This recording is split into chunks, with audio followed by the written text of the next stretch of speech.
चलिए दोस्तों, नमस्कार दोस्तों। कल हम 85 प्रश्नों की श्रृंखला हमने जो चलाई हुई थी, जिसमें से हमने 50 क्वेश्चंस तक कंप्लीट कर लिए थे। इसके बाद मैंने कहा था कि अगले वीडियो में हम 51 से लेकर जो अन्य जो आपके प्रश्न रहेंगे वो अगले वीडियो में लिए जाएंगे। चलिए दोस्तों, करते हैं उन प्रश्नों को। बस वीडियो के अंत तक आप ध्यान से फुल कंसंट्रेशन के साथ में बने रहिएगा। एक एक प्रश्न को बिल्कुल फुल विवरण के साथ में आपको समझाया जाएगा। पूरा आपका कंसेप्ट क्लियर करने की कोशिश करूंगा मैं। बस कोशिश आप करें कि साथ में पेन और कॉपी लेकर जरूर बैठिएगा।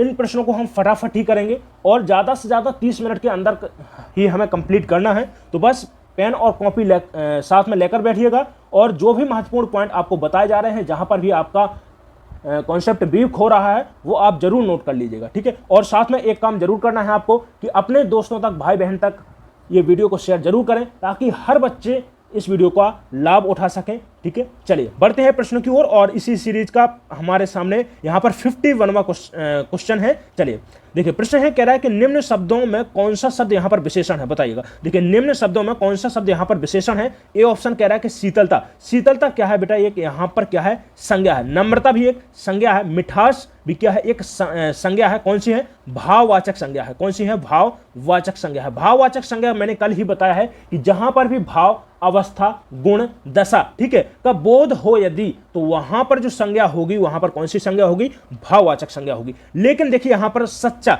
मैं बोलता हूं सच्चा मित्र, मैं बोलता हूं सच्चा मित्र, सच्चा साथी, एक कैसा है भैया, यहां पर विशेषता बताई जा रही है किसी चीज की, ठीक है। किसकी, हमारे मित्र की विशेषता बताई जा रही है कि मित्र कैसा है, सच्चा है। मित्र कैसा है, ईमानदार है। तो याद रखिएगा, जो हमारा राइट आंसर जाएगा यहां पर डी ऑप्शन, यहां पर सही आंसर हो जाएगा। चलिए बढ़ते हैं अगले प्रश्न की ओर। मानव शब्द में विशेषण क्या रहेगा। देखिए, कह रहा है कि मानवीकरण, बिल्कुल ये गलत हो जाएगा। देखिए, कह रहा है कि मानवता, बिल्कुल। देखिए, मानवता यहां पर क्या है, एक संज्ञा है। और संज्ञा देखिए मैंने अभी आपको बताया है कि कौन सी संज्ञा है यहां पर, तो भाववाचक संज्ञा है। कौन सी संज्ञा है, भाववाचक यहां पर संज्ञा है, ठीक है। तो यहां पर जो हमारा राइट आंसर जाएगा सी ऑप्शन। क्या है भैया, मानवीय, यहां पर क्या है, एक विशेषण है जिसमें ईए प्रत्यय, कौन सा, यहां पर ईए प्रत्यय से मानव में ईए प्रत्यय लगकर कौन सी संज्ञा बनी हुई है, मानवीय। यहां पर सी, यहां पर विशेषण बना हुआ है। चलिए, तो यहां पर सी यहां पर राइट आंसर हो जाएगा। चलिए नेक्स्ट प्रश्न की ओर बढ़ते हैं और अगला प्रश्न है हमारा। चलिए करिए इसके लिए कमेंट, राइट आंसर बताइएगा क्या जाएगा। चलिए देखिए, कह रहा है कि रचना की दृष्टि से क्रिया के कितने भेद होते हैं। देखिए, रचना की दृष्टि से क्रिया की यदि भेद आपसे पूछता है तो याद रखेगा,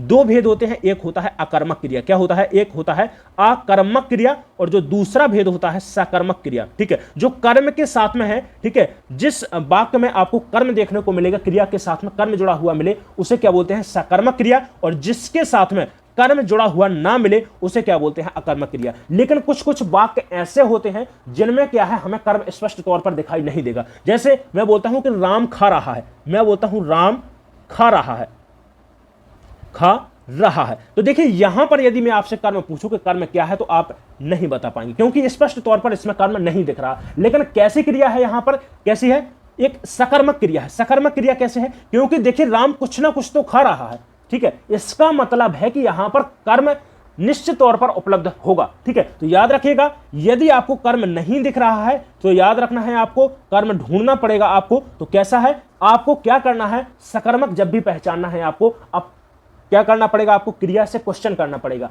राम क्या खा रहा है, तो निश्चित तौर पे कुछ ना कुछ खा रहा होगा, तो आपको आंसर जरूर मिल जाएगा कि इसमें कर्म है या नहीं है, ठीक है। अकर्मक की बात करते हैं तो अकर्मक क्रियाएं क्या होती हैं, जैसे रोना, ठीक है, रोना, सोना, नहाना, बैठना, चलना, फिरना, ये कैसी होगी, अकर्मक क्रिया होगी, क्योंकि इनके साथ में कभी क्या है, कर्म नहीं लगा हुआ है, याद रखिएगा, ठीक है। तो कैसी क्रिया हो जाएगी, अकर्मक क्रिया। जिनके साथ में कर्म उपलब्ध नहीं है और जिनके साथ में कर्म चिपका हुआ है, कर्म है, उसे क्या बोलेंगे, सकर्मक क्रिया। जो राइट आंसर है हमारा यहां पर ए ऑप्शन सही आंसर हो जाएगा। चलिए नेक्स्ट प्रश्न, क्रिया का मूल रूप क्या कहलाता है, बताइएगा। क्रिया का मूल रूप, क्रिया विशेषण। क्रिया विशेषण होता है जो क्रिया की विशेषता बताता है। जैसे मैं बोलता हूं पूरी क्रिया अचानक हो गई, मैं बोलता हूं कि अचानक राम गिर गया, ठीक है। राम क्या है, अचानक गिर गया। पेन धीरे से टूटी, ठीक है, धीरे से गिर गया पेन। तो याद रखिएगा, जो क्रिया की ही विशेषता बता दे उसे क्या बोलते हैं, क्रिया विशेषण बोलते हैं। कारक, कारक 8 होते हैं। कितने होते हैं, 8 कारक। प्रत्येक कारक की अपनी अपनी विभक्तियां होती हैं। विभक्तियां आपको अगले वीडियो में देखने को मिल जाएंगी, ठीक है। धातु की बात करते हैं तो जब भी धातु के साथ में कोई प्रत्यय जोड़ देते हैं हम, याद रखिएगा, जैसे मैं बोलता हूं ला, ठीक है, ला, खा, ठीक है। तो जब भी हम क्या करते हैं कि यदि हम ला के साथ में ना प्रत्यय जोड़ दें तो क्या हो जाएगा, लाना, खा के साथ में ना प्रत्यय जोड़ देते हैं क्या हो जाएगा खाना, पढ़ के साथ में ना प्रत्यय जोड़ देंगे क्या हो जाएगा पढ़ना। तो धातु जो क्रिया है वो क्या है, धातु क्या है भैया, क्रिया का मूल रूप होता है, मूल रूप कहलाता है। तो यही हमारा सी फॉर कनाडा यहां पर क्या हो जाएगा, राइट आंसर हो जाएगा। चलिए अगला प्रश्न 55। चलिए देखिए, कह रहा है कि मैं खाना खा चुका हूं, इस वाक्य में भूतकालक भेद बताइएगा। भूतकालक बताना है कि कौन सा यहां पर भेद है, कौन सा यहां पर भूतकाल है। कह रहा है कि आसन्न भूतकाल है, संदिग्ध भूतकाल है, सामान्य भूतकाल है और पूर्ण भूतकाल है। देखिए कह रहा है कि मैं खाना खा चुका हूं, एक बार वाक्य को आपको बिल्कुल ध्यान से बिल्कुल पढ़ना है और समझना है, क्योंकि यहां पर आप समझ नहीं पाएंगे कि कहां पर कैसे गलती हो गई आपसे, और आपका याद रखिएगा बिल्कुल 2.5 नंबर आपका कट के आएगा, याद रखिएगा, सॉरी 3 नंबर कट के आएगा, ठीक है, याद रखिएगा। क्योंकि देखिए जो गलत हो रहा है साथ में माइनस मार्किंग का भी 1 नंबर जाएगा, क्योंकि 50% minus marking UP police constable exam में है। तो आपको इतना याद रखना पड़ेगा कि वाक्य को और जो भी आपके समक्ष प्रश्न दिया गया है उसे बिल्कुल ध्यानपूर्वक पढ़े, इसके बाद ही मैं प्रश्न को छुएं, क्योंकि यदि आप गलत लगाते हैं तो समझ लीजिएगा कि आपका सिलेक्शन में अवरोध पैदा जरूर हो जाएगा, ठीक है। चलिए तो देखिए, मैं खाना खा चुका हूं, ठीक है, इस वाक्य में भूतकालक भेद का कह रहा है कि एक भेद प्रकार बताइएगा कौन सा होगा। मैं खाना खा चुका हूं,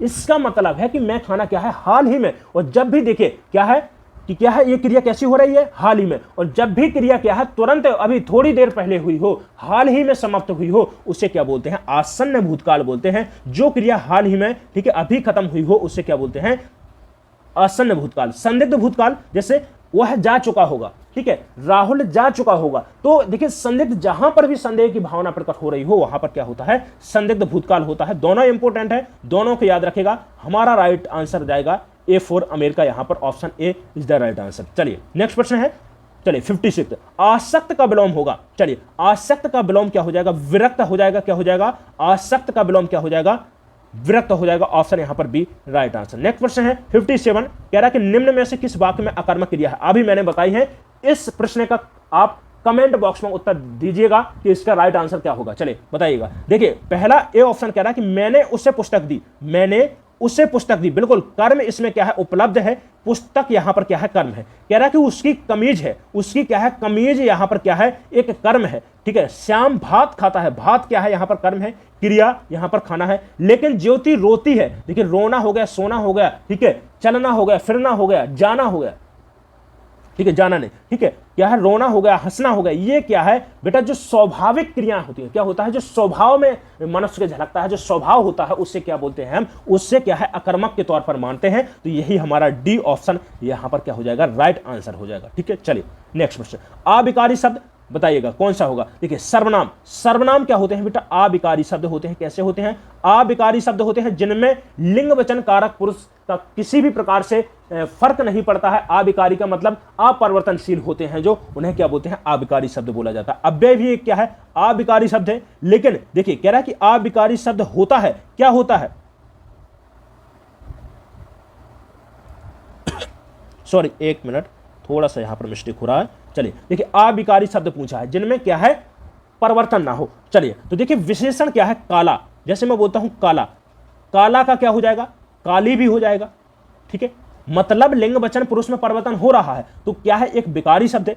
संज्ञा भी एक विकारी शब्द है, ठीक है। जैसे मैं बोलता हूं राधा, ठीक है, राधा का क्या, राम भी हो सकता है, कृष्ण भी हो सकता है, ठीक है। तो राधा भी क्या है, यहां पर एक संज्ञा भी क्या है, एक विकारी, अविकारी शब्द है, ठीक है। सर्वनाम जैसे वह, ठीक है, वह जाती है, यह खाती है, ठीक है, वह जाता है। तो देखिए जो सर्वनाम भी है क्या है, एक अविकारी यहां पर, सॉरी एक विकारी शब्द है। लेकिन अव्यय यहां पर क्या है, एक विकारी शब्द आता है। जैसे देखिए और यथा, ठीक है, प्रति, ये क्या है, आपके अव्यय है और इनमें किसी भी प्रकार का परिवर्तन नहीं होता है। ना तो लिंग का फर्क पड़ता है, ना कारक का अंतर आता है, ना वचन का अंतर आता है, ठीक है। तो इसको क्या बोलेंगे, अव्यय बोलेंगे, ठीक है। तो ऑप्शन यहां पर बी राइट आंसर हो जाएगा। चलिए नेक्स्ट प्रश्न है, कह रहा है कि विरय है अथवा वरदान। देखिए कह रहा है कि अलंकार का उदाहरण बताइएगा। बेटा संदेह, आप बिल्कुल देखिए पंक्ति को पढ़िएगा, स्पष्ट तौर पर आपको समझ में आ जाएगा कि इसमें कौन सा अलंकार है। कह रहा है कि विरय है या वरदान है, समझ में नहीं आ रहा है, ठीक है। तो यहां पर कौन सा अलंकार हो जाएगा, संदेह की जहां पर भावना प्रकट हो वहां पर होता है संदेह अलंकार हो जाएगा। Option B is the right answer. चलिए नेक्स्ट क्वेश्चन, सोरठा छंद। सोरठा छंद कह रहा है कि दोहा छंद का क्या होता है, बताइएगा। समान होता है दोहा छंद के, उल्टा होता है, समानार्थी होता है, या फिर कोई भी नहीं होता है। देखिए सोरठा छंद की बात करते हैं तो सोरठा छंद कुल 4 चरण के साथ में 24 मात्राएं होती हैं। 24 मात्राएं में जिनमें से 11 है और 13 पर यति होती है। क्या होती है, 11 और 13 पर यति होती है। विषम चरण में 11 मात्राएं और सम चरण में क्या है, 13 मात्राएं होती है। लेकिन जो आपका दोहा होता है वो मात्राओं में क्या होता है, जस्ट अपोजिट होता है। बिल्कुल देखिए, विषम चरण में कितनी, 13 मात्राएं और सम चरण में क्या होती हैं, 11 मात्राएं होती हैं। इसीलिए सोरठा को दोहा का उल्टा और दोहा को सोरठा का उल्टा माना जाता है, ठीक है। दोनों को याद रखिएगा, एक दूसरे का अपोजिट माना जाता है। ऑप्शन यहां पर B for Bombay right answer हो जाएगा। चलिए नेक्स्ट क्वेश्चन, अगला प्रश्न है, कह रहा है कि किस एक वाक्य में क्रिया विशेषण प्रयुक्त हुआ है। चलिए क्रिया विशेषण बताना है। क्रिया विशेषण अभी मैंने बताया कि जो क्रिया की विशेषता वही बता दी। जैसे अचानक गिर गया, राम धीरे धीरे चल रहा है, वह तेजी से फिसला है। चलिए तो जो भी क्रिया की विशेषता बता रहा हो उसे क्या बोलते हैं, क्रिया विशेषण बोलते हैं। जैसे राम अच्छा धावक है, वह काला कुत्ता है, ठीक है, वह धीरे से बोलता है, ठीक है, और कह रहा है कि सत्यवाणी सुंदर होती है। तो देखिए वह धीरे से बोलता है, बोलना क्या है यहां पर, धीरे से बोलता है। तो यहां पर क्या हो जाएगा, एक आपका रीतिवाचक, क्या है बेटा, रीतिवाचक विशेषण हो जाएगा, धीरे से बोलता है, ठीक है। सी ऑप्शन यहां पर राइट आंसर हो जाएगा। नेक्स्ट प्रश्न है, कह रहा है कि निम्न में विकारी शब्द बताइएगा कौन सा है, परंतु, यथा, लड़का और आज। चलिए विकारी, विकारी शब्द ऐसा शब्द मैंने आपको बताया जिसमें लिंग, वचन और पुरुष का, कारक का फर्क पड़ता है, जिनके कारण से इस शब्द में परिवर्तन आ जाता है, उसे क्या बोलते हैं, विकारी शब्द बोलते हैं। परंतु कैसा है, अविकारी शब्द है। क्या है बेटा, अविकारी शब्द है। यथा भी अविकारी शब्द है, आज भी। लेकिन लड़का का क्या है बेटा, लड़की हो जाएगा। क्या हो जाएगा, लड़की। इसका मतलब है क्या है बेटा, लिंग में लड़का में पुल्लिंग है और लड़की में क्या है, स्त्रीलिंग है। तो मतलब क्या है, इसमें विकार उत्पन्न हो रहा है, परिवर्तन आ रहा है, और जहां पर भी परिवर्तन आ रहा हो उसे क्या बोलते हैं, विकारी शब्द बोलते हैं। C4 यहां पर कनाडा, कोलकाता राइट आंसर हो जाएगा। चलिए 63वां प्रश्न, मृगेंद्र का पर्यायवाची बताइएगा। मृगेंद्र का पर्यायवाची, देखिए सिंह, सिंह का पर्यायवाची क्या होता है, मृगेंद्र। नोट कर लीजिएगा, इंपोर्टेंट है। मृगेंद्र, शार्दुल, व्याघ्र, पंचमुख और वनराज, ये शब्द सब किसके पर्यायवाची हैं, मृगेंद्र के, शेर के, सिंह के पर्यायवाची हैं। आपको नोट कर लेना है, इंपोर्टेंट है, पूछा जा सकता है। चलिए अगला प्रश्न है 64वां प्रश्न। चलिए एक बार दबा करके बढ़िया शेयर कर दीजिएगा वीडियो को, हर भाई बहन तक शेयर कर दीजिएगा, सभी बच्चे इस वीडियो का फायदा उठा सकें। बेटा A to Z वाली ये क्लास है, याद रखिएगा, बिल्कुल जीरो से हीरो बनाएगी आपको। बिल्कुल एक एक यहाँ पर कंसेप्ट क्लियर होगा आपका, बिल्कुल निश्चिंत तौर पर बने रहिएगा। प्रत्येक यहाँ पर प्रैक्टिस सेट ज्वाइन करिएगा, साथ में जीके जीएस से संबंधित भी आप लोगों के लिए मैं वीडियो ला रहा हूँ। तो बिल्कुल प्रत्येक दिन ज्वाइन भर करते रहिएगा, एग्जाम तक अपने आप में आप प्रोग्रेस देख सकते हैं। चलिए देखिए वीडियो थोड़ा सा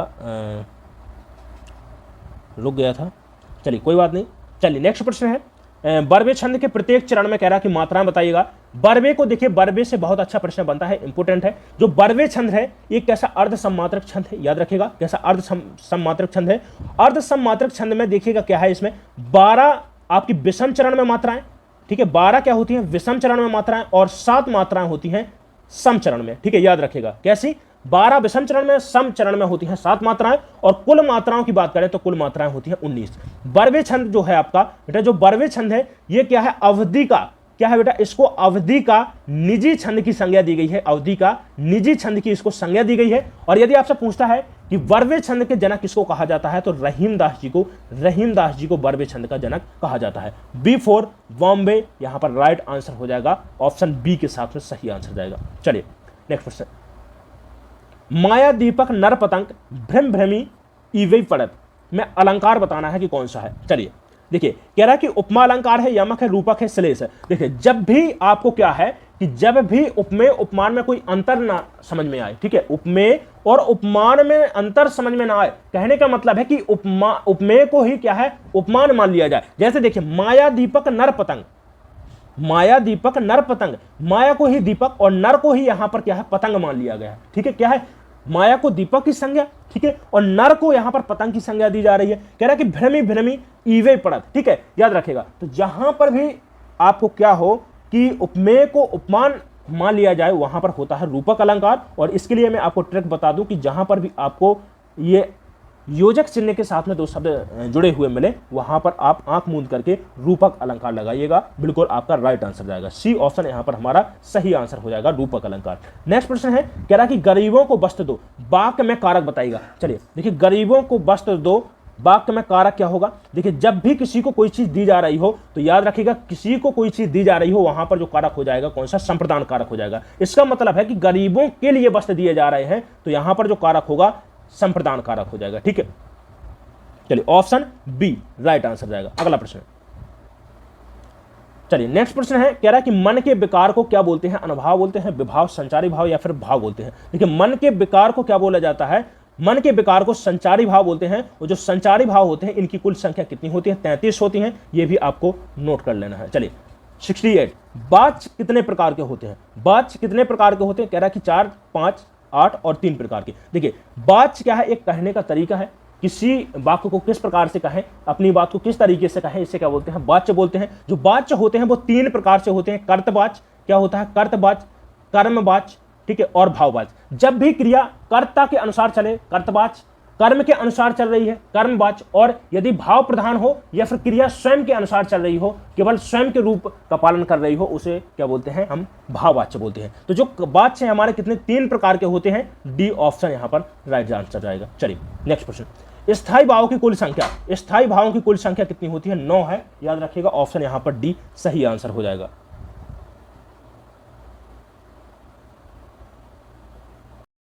प्रश्न है, देखिए कह रहा है कि स्थायी भावों की संख्या कितनी है? चलिए 11 है, 10 है, 8 है, 9 है। कई बच्चे सोच रहे होंगे कि हम भैया 11 भी लगाते हैं, 10 भी होते हैं, 8 होते हैं, 9, लेकिन याद रखिएगा मुख्य तौर पर जो रसों की संख्या आपकी मानी गई है वो कितनी मानी गई है? 9 मानी गई है। तो आपका जो सही आंसर जाएगा यहाँ पर क्या हो जाएगा? 9 ही मानना है, क्योंकि 10 भी होते हैं रस और 11 भी होते हैं। ठीक है, याद रखिएगा। तो 9 यहाँ पर हमारा राइट आंसर हो जाएगा। अगला प्रश्न है, कह रहा है कि वह घर पहुंच गया, इस वाक्य में पहुंच गया निम्न में से क्रिया का उदाहरण बताइएगा। देखिए, वह है घर पहुंच गया, एक तो पहुंचना और दूसरा क्या है? गया। देखिए, एक तो पहुंचना और दूसरा गया, यहां पर क्या है? 2 क्रियाएं हैं। तो याद रखिएगा, जहां पर 2 या 2 से अधिक क्रियाओं का मेल हो रहा हो, ठीक है, मेल से जो क्रियाएं बन रही हो उसे क्या बोलते हैं? संयुक्त क्रिया बोलते हैं। याद रखिएगा, ऑप्शन बी यहां पर राइट आंसर जाएगा। पूर्व काल क्रिया कल मैंने बताया था कि मैं अगले आपको वीडियो में बताऊंगा, ठीक है, तो इसे ध्यान से समझिएगा, बहुत ही इंपॉर्टेंट है। जैसे मैं बोलता हूं कि राहुल ने खाना खाकर, राहुल ने खाना खाकर, राहुल खाना खाकर पढ़ने गया। तो देखिए, एक क्या है यहां पर क्रिया? खाना खाना, और दूसरा है पढ़ना। तो देखिए, जब भी क्या है, जो पहली क्रिया हो रही है, क्या है? जब पहली क्रिया हो रही है, इसे क्या बोलेंगे हम? इसे ही क्या बोलते हैं? पूर्व काल क्रिया बोलते हैं, जो पूर्व काल में हो चुकी है। इसके बाद में क्या हुआ? पढ़ने गया है। पहले क्या किया? खाना खाया है। ठीक है, तो यहां पर जो हमारा सही आंसर जाएगा संयुक्त क्रिया हो जाएगा, पूर्व काल क्रिया। याद रखेगा, प्रेरणार्थक क्रिया मैंने कल आपको समझा दिया था। ठीक है, जिसने नहीं देखा है वो एक बार जरूर कल का वीडियो जरूर देख ले। चलिए नेक्स्ट प्रश्न 71 है, कह रहा है कि किसी प्रियजन की मृत्यु के वर्णन में कौन सा रस रहता है? कह रहा है रौद्र होता है, वीर होता है, करुण होता है और हास्य होता है। कौन सा होता है भैया? शोक की जहां पर स्थिति उत्पन्न हो वहां पर कौन सा रस होता है? करुण रस होता है। ऑप्शन यहां पर सी राइट आंसर जाएगा। 72, हिंदी भाषा किस लिपि में भैया? देवनागरी लिपि में लिखी जाती है। और यदि आपसे देवनागरी लिपि पूछता है कि किस लिपि से देवनागरी लिपि का विकास हुआ है, तो देवनागरी लिपि का विकास ब्राह्मी लिपि से हुआ है। नेक्स्ट प्रश्न, इनमें से अल्पविराम बताइएगा। देखिए, अल्पविराम धीरे धीरे, जब भी दो समान अर्थक वाले 2 शब्द यदि जोड़ना हो तो किससे जोड़ते हैं? योजक चिन्ह के थ्रू जोड़े जाते हैं। किससे? योजक चिन्ह के द्वारा जोड़े जाते हैं। तो याद रखिएगा, ये कौन सा चिन्ह है? योजक चिन्ह है ये। ठीक है, इसके बाद में वह है हाथी है, सॉरी यह है हाथी है। तो देखिए, जब भी जो भी हम बात कह रहे हैं और वो पूर्ण बात हो चुकी है, क्या है? पूरी बात हम कह चुके हैं। जब भी हम पूरी बात कह चुके हैं तो उसके लिए जो विराम चिन्ह का प्रयोग करते हैं वो कौन सा विराम चिन्ह होता है? पूर्ण विराम होता है। कौन सा होता है? पूर्ण विराम।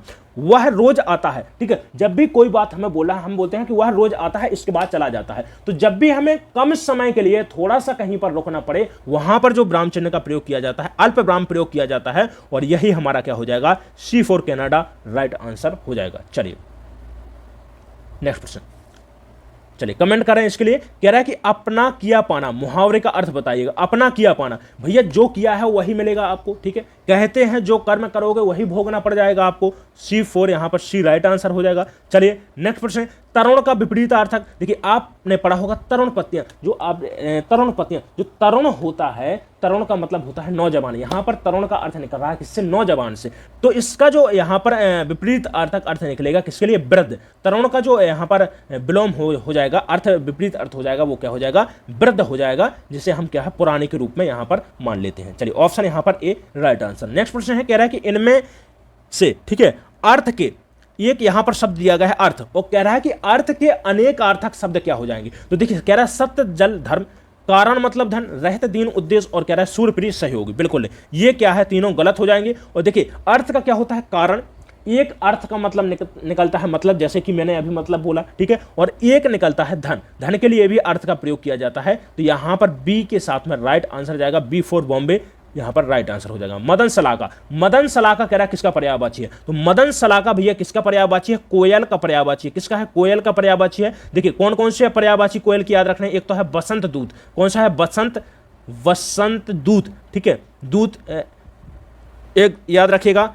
श्यामा, कोकला, ठीक है, कोकला भी किसका है, कोयल का पर्यायवाची है। तो ये आपको याद रखना है, इंपोर्टेंट है Madan Salaka, option D for Delhi, यहां पर राइट आंसर जाएगा। नेक्स्ट प्रश्न है, कह रहा है कि इनमें से रस का कौन सा भेद है, करुण, उल्लेख, रूपक, और इनमें से कोई नहीं। रस का भेद कौन सा है, करुण रस होता है, ठीक है, शोक स्थायी भाव से जो सुसज्जित हो उसे क्या बोलते हैं, करुण रस बोलते हैं, ऑप्शन ए 4 यहां पर आगरा राइट आंसर। नेक्स्ट प्रश्न है, कह रहा है कि तोपों बारों, ठीक है, तोपर बारों उर्वशी, और सुर राध के सुजान, और तू मोहन के उर्वशी बे उर्वशी समान। चलिए देखिए एक तो यहां पर देखिए दो उर्वशी यहां पर शब्द का प्रयोग हो रहा है, दोनों उर्वशी का क्या है यहां पर अलग अलग अर्थ निकल रहा है। एक तो निकल रहा है उर्वशी, जो एक उर्वशी है वो क्या है, स्वर्ग की क्या है, अप्सरा के लिए निकल रहा है, स्वर्ग, ठीक है, जो भगवान का जो स्वर्ग होता है, स्वर्ग की जो अप्सरा है वो कौन है, उर्वशी, ठीक है। और दूसरा जो यहां पर अर्थ निकल रहा है किसके लिए, राधिका के लिए निकल रहा है। तो यहां पर देखिए जब भी क्या है, किसी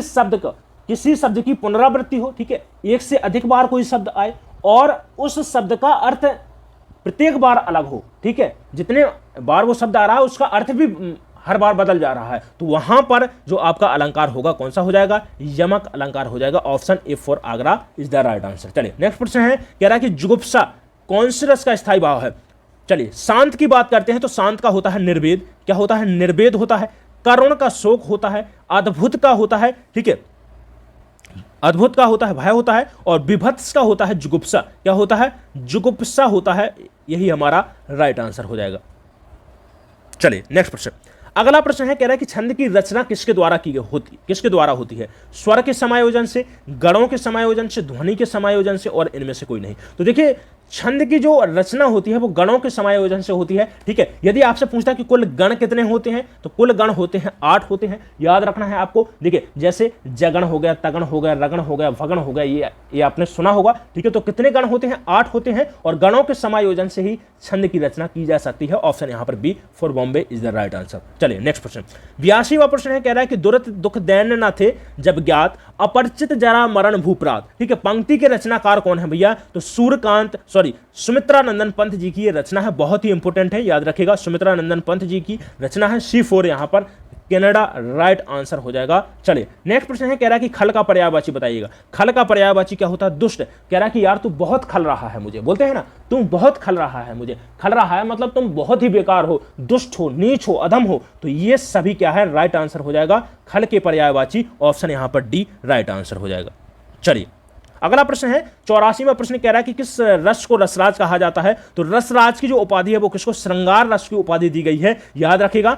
श्रृंगार है जो आपका 2 टाइप का होता है, एक तो होता है संयोग और दूसरा होता है वियोग, जिसमें नायक और नायिका के मिलन का बोध हो उसे क्या बोलते हैं, श्रृंगार, संयोग श्रृंगार, और जिसमें वियोग का भाव पैदा हो वहां बोलते हैं क्या बोलते हैं, वियोग श्रृंगार रस बोलते हैं, ठीक है। चलिए 85 है, कह रहा है कि लगा दी किसने आकर आग, कहां था तू संशय के नाग। जहां पर भी देखिए जो आपके लास्ट के अक्षर होते हैं, जिन पंक्तियों के आपके चरण के जो लास्ट के अक्षर होते हैं और इसमें कोई लय का यदि मेल हो रहा है तो वहां पर जो अलंकार होता है वो होता है अनुप्रास, और अनुप्रास का ही एक भाग है अंत्यानुप्रास। तो कौन सा अलंकार होगा यहां पर, अंत्यानुप्रास होगा, मतलब जो अंत के जो वर्ण होते हैं वो क्या है, उनकी पुनरावृत्ति हो रही है और वो क्या है, लय के साथ में चल रहे हैं, तो वहां पर हो जाएगा आपका अनुप्रास अलंकार। C4 यहां पर Chennai is the right answer. चलिए ये रहे आज के प्रश्न। और देखिए टॉप 85 की श्रृंखला में मुझे लगता है कि हर एक टॉपिक को हमने यहां पर कवर किया है। बस याद रखिएगा, बस आपको केवल एग्जाम तक बने रहना है।